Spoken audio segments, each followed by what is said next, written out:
So Cherie has made many appearances on this season of the Future Stars Forecast, and with good reason. We're going to talk about She Feels Pretty today, who is going to be in the Juvenile Fillies Turf. This is after her Grade 1 win. Your first Grade 1 ever. She Feels Pretty careering away in the Johnnie Walker Natalma Stakes. She feels more than pretty. She feels fantastic. So tell us about this filly, how she came to you in the first place. So David actually has been helping. David and Gordo, my husband, has been helping the Jacksons, and along with Doug Cawthon, and helping them. Last year was the first year with their sales, the yearling sales.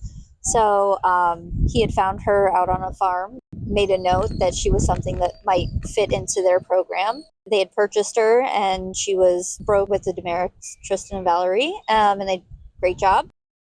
So when she came in, she's really immature, trained really well, was hitting everything you'd hope, but just really like a big filly who continues to grow. So when we first got her started and we were sprinting her, she was just ready to run, and was really surprised with how she handled that. That was 5.5. It was 5.5. What were your expectations for that race?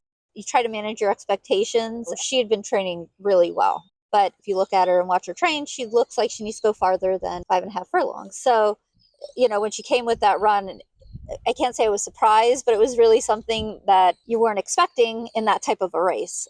We went from there and we were targeting the PG Johnson. It got rained off. And I remember, and you said, oh, if that happens, we'll just regroup. And you regroup and you win a Grade 1. So it's like from plan B to G1. Yeah, exactly. And that's why many trainers, not myself, but you always have to just be ready. If one thing doesn't work out, you just have to spring into a different plan. And obviously it worked out.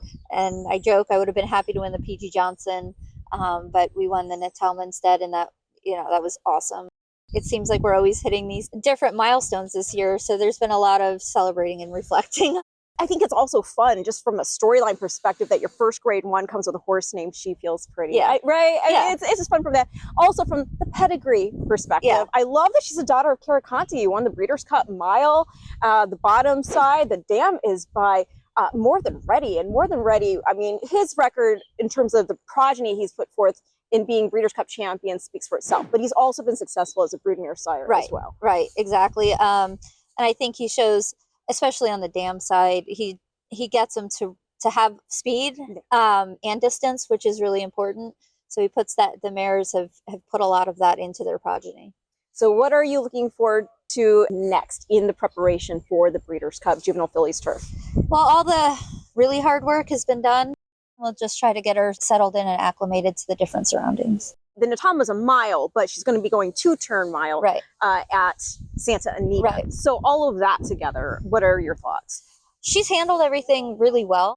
Johnny has plenty of time down the backside to get himself in a spot to make his run. The other fun fact regarding the Natalma is she actually went a little bit faster than Carson's run did in the summer. Right. And I don't, obviously we all like to take those things and it's positive, but especially turf racing, a lot of the times it's hard to get hyper focused on because the times are always predicated on how the race sets up. I know how important it is not only to be successful as a trainer, but to also be successful as just a human being with your clients, with the people who are working for you. So the whole team coming together, it's got to feel really good going into the Breeders' Cup. It does, and I can't say enough great things about the Jacksons. They've been a huge supporter of mine over the last couple of years, and just really to have something for them. I take great pride in, just because they've seen the highs and the lows, and they've put a lot of time and energy into this sport, and they really are pillars of what we do. I don't know who I'd be more excited for, us as a team or them, but it's really fun to share this with everyone. Well, She Feels Pretty is going to be looking to feel like a champion on Future Stars Friday. Thank you so much, Cherie, for your time. Yeah, thank you.